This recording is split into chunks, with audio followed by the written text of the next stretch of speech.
Hello everyone, অর্পণনাথ blogs এর নতুন একটা ভিডিওতে তোমাদের সবাইকে স্বাগত। আর আজকে বুঝতেই পারছো চারিদিক দেখে যে আমরা আছি এখন হাওড়া স্টেশনে।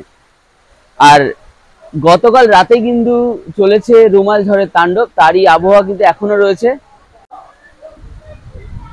এখনো বৃষ্টি, জোর হাওয়া সবই চলছে। আমরা ওয়েট করছি হাওড়া। দেখে নাও চারিদিকে এখনো সেই আবহাওয়া, খুবই খারাপ আবহাওয়া। এখনো প্রচন্ড ঝড় বৃষ্টি, ঝড় হচ্ছে না তেমন, তবে বৃষ্টি হচ্ছে প্রচুর। আর হ্যাঁ, আমরা আছি হাওড়ার 21 নম্বর প্ল্যাটফর্মে। একটু পরেই এখানে আসবে বন্দে ভারত এক্সপ্রেস। আমরা যার জন্য ওয়েট করছি, আমাদের ট্রেন বন্দে ভারত এক্সপ্রেসে আমরা যাব পুরী। চলো তাহলে একসাথে বেরিয়ে পড়ি বন্দে ভারতে করে পুরীতে। দেখতে দেখতেই আমাদের ট্রেন এসে পৌঁছে গেল একদম সময় মতো। এবং এই যে বন্দে ভারত এক্সপ্রেস এতটাই ফেমাস যে সবাই ভিডিও করছে, আর দেখো কত মানুষের ভিড়। আমাদের কোচ ছিল C3, অর্থাৎ একদম পেছন দিকে ছিল। তাই আমি হাঁটতে হাঁটতে আমাদের কোচের দিকে রওনা দিলাম। আর মানুষের ভিড় ঠেলে যেতে খুবই কষ্ট হচ্ছিল, তাও আমি এগিয়ে চলছিলাম, আমার ট্রলি ছিল হাতে। বৃষ্টির জন্য স্টেশন চত্বর জলে জলাকার। যাই হোক, C3 কোচে পৌঁছে উঠে পড়লাম। চলো তোমরাও আমার সাথে চলো। এই গ্রিন বাটনটা চিপেই কিন্তু আমাকে প্রবেশ করতে হলো C3-তে। ভেতরে অনেক লোক, সবাই লাগেজ তুলছে। আমিও আমার লাগেজ কিন্তু আগেই তুলে দিয়েছিলাম। সিটে বসতে না বসতেই ট্রেন কিন্তু একদম সময় মতো রওনা দিল হাওড়া স্টেশন থেকে। এবং ট্রেন ছাড়তে না ছাড়তেই শুরু হয়ে গেল বন্দে ভারতের সেই বিখ্যাত পরিষেবা। প্রথমে দিয়ে যাওয়া হলো খবরের কাগজ এবং জলের বোতল। খবরের কাগজে বাংলা ইংলিশ দুটো অপশানই ছিল, যাই হোক আমি বাংলাটাই নিয়ে নিলাম। ট্রেন কিন্তু খুব গতিতেই ছুটছিল। আমাদের প্রথম গন্তব্য খড়গপুর স্টেশন, ওখানেই ট্রেন থামবে। এবং সামনে দেখলাম একটা এলইডি রয়েছে, সেখানে সব কিছু দেখাচ্ছে, ট্রেনের স্পিড, কোন স্টেশনে থামবে, এবং তাছাড়া নানা রকম আমাদের দেশের খবর দেখাচ্ছিল ওখানে। ট্রেনটা বেশ লাক্সারিয়াস ছিল। এই দেখো, এখানে ব্যাগ রাখার জায়গাটাও কিন্তু যথেষ্ট ভালো এবং চওড়া। আমাদের সামনেই ছিল একটা ফোল্ডিং টেবিল, তার নিচে খবরের কাগজ রাখার জায়গা, জল রাখার জায়গা, পা রাখার জায়গা। তার অপোজিটেই ছিল চার্জিং প্লাগ, দুজনের জন্য দুটি। দেখতে দেখতে চলে আসলো আমাদের সকালবেলার চা, চায়ের কিট এক কথায়। দেখে নাও কি কি আছে ভেতরে। আমি এটাকে ছিঁড়ে ফেললাম এবং দেখলাম ভেতরে একটা টি ব্যাগ, একটা দুধের প্যাকেট এবং একটা চিনির প্যাকেট রয়েছে, আর তার সাথে ছিল বিস্কিট। আমি ভাবছিলাম চাটা কি করে করব।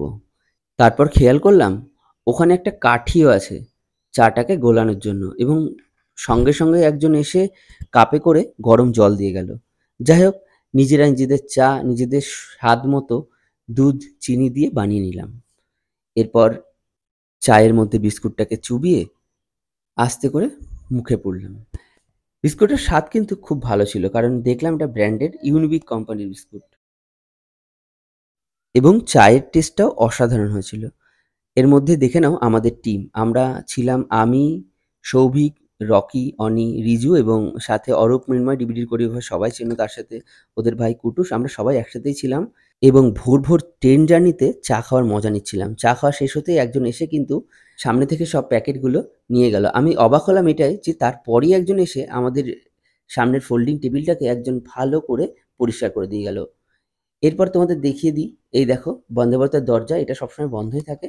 শুধুমাত্র স্টেশন আসলে এটা অটোমেটিক্যালি খোলে, কিছুক্ষণের জন্য আবার বন্ধ হয়ে যায়। দরজার পাশেই থাকা এই বাটনটি চিপে তোমাদের কোনো সমস্যা হলে তা জানাতে পারো। এরপর যাই সেই বিখ্যাত স্থান, অর্থাৎ টয়লেটে। এটা দেখা মনে হয় তোমাদের। দেখো, বন্দে ভারতের টয়লেট কিন্তু খুবই পরিষ্কার পরিচ্ছন্ন এবং অন্যান্য ট্রেনের মতো নয়। এখানে হ্যান্ড ওয়াশ, হাত ধোয়ার ট্যাপ, সাথে সাথে কিন্তু অটোমেটিক ব্লো ড্রায়ারও আছে হাত শুকানোর জন্য। এবং এখানে ফ্ল্যাশ সিস্টেমটাও খুবই সুন্দর। যাই হোক, এরপর আমার গিয়ে সিটে বসে পড়লাম এবং দেখতে দেখতে আমরা অনেকটা পথও চলে এসেছি এবং আমাদের সকালের খাবারও কিন্তু চলে আসলো। এখানে দু ধরনের খাবারের অপশান থাকে, ভেজ, ননভেজ। আমরা ননভেজটা চুজ করেছিলাম, যেখানে একটা ফ্রুটি, একটা ছোট বাটার, জেলি, টমেটো কেচাপ, একটা হ্যান্ড স্যানিটাইজার, চিলি ফ্লেক্স, একটা কেক। আর এতে কি আছে দাঁড়াও দেখাচ্ছি। এখানে আছে হচ্ছে কয়েকটা ফ্রেঞ্চ ফ্রাইস। আর যেহেতু আমাদের ভেজ অপশান ছিল না, ননভেজ ছিল, তাই এর সাথে ছিল ডবল ডিমের অমলেট, আর তার সাথে কতগুলো মটর ছিল। আর এর মধ্যে ছিল 2 পিস ব্রাউন ব্রেড। যাই হোক, ব্রেডটাকে বেশ জেলি ঠেলি লাগিয়ে আমাদের খাওয়া আমরা শেষ করতে লাগলাম। আরও একবার ওখান থেকে রিপিট চা দিয়েছিল, এটা নিলে কিন্তু তোমাদের পেমেন্ট করা লাগবে। যাই হোক, এটা মনে রেখো। খাওয়া দাওয়া করতে করতে আমরা কিন্তু বেশ অনেকটা পথই চলে এসেছিলাম। এই দেখো, দূরে ছোট ছোট পর্বত দেখা যাচ্ছিল, আমরা সেগুলো দেখছিলাম। আসলে ওটা পর্বত ছিল না মালভূমি ছিল সেটা বুঝতে পারছিলাম না। আর এই যে সেই ব্রিজ, অনেক বড় ব্রিজটা, এই ব্রিজটা আসলে মনে করবে তোমরা কটক স্টেশন পৌঁছে গেছো। বন্দে ভারত হিসেবে পুরী আসতে কিন্তু খুব কম সময় লাগে। আমরা 6টা 10-এ ট্রেন ছেড়েছিল আমাদের এবং 11টার মধ্যে আমরা কটক পৌঁছে গেছিলাম। এবং কটক থেকেও ট্রেন বেশিক্ষণ না দাঁড়িয়েই ছেড়ে দিয়েছিল এবং এরপরের স্টেশন ছিল ভুবনেশ্বর, তারপর খুর্দা রোড জংশন ছিল এবং তারপরেই কিন্তু ছিল পুরী। এই দেখো আমরা খুর্দা রোডে নেমেছিলাম একটুখানি এবং একদম ফাঁকা স্টেশন দেখতে খুবই ভালো লাগছিল। ট্রেন ছেড়ে দিল, আবার ট্রেনে উঠে পড়লাম আমি এবং দেখতে দেখতেই খুব তাড়াতাড়ি আমরা পৌঁছে গেলাম পুরীতে।